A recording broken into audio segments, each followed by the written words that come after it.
Subscribe to our channel and press the bell icon for the latest updates. One day ప్రపంచ cup ముంగిట senior opener Shikhar Dhawan form అందుకోవడం టీమిండియాకి ఇప్పుడు గొప్ప ఊరటనిస్తుంది.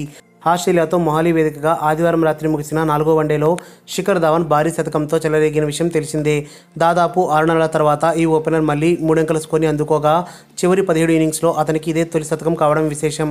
2019లో ఈ మ్యాచ్కి ముందు 11 వన్డేలు ఆడిన శిఖర్ ధావన్ వరుసగా 0-32, 23-75, 66-28, 13-6, 0-21, 1 రూపంలో 265 పరుగులే చేశాడు.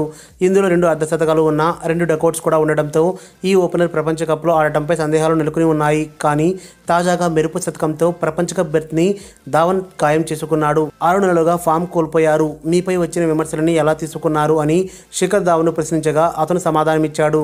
నేను న్యూస్ పేపర్స్ చదవను, నాకు అవసరం లేని విషయాల్ని దరిచేరనివ్వను, కాబట్టి నాపై వచ్చే విమర్శల గురించి నాకు తెలిసే అవకాశమే లేదు. ఆలోచనకి అనుగుణంగా నా ప్రపంచంలో నేను జీవిస్తుంటాను.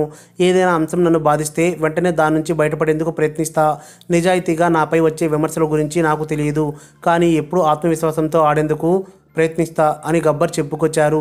వాస్తవానికి క్రికెటర్లు ఫామ్ కోల్పోగానే మాజీ క్రికెటర్లు విమర్శలు గుప్పించి వారు మరింత ఒత్తిడికి గురయ్యేలా చేస్తుంటారు. మరిన్ని అప్డేట్స్ కోసం మన ఛానల్ని సబ్స్క్రైబ్ చేయండి.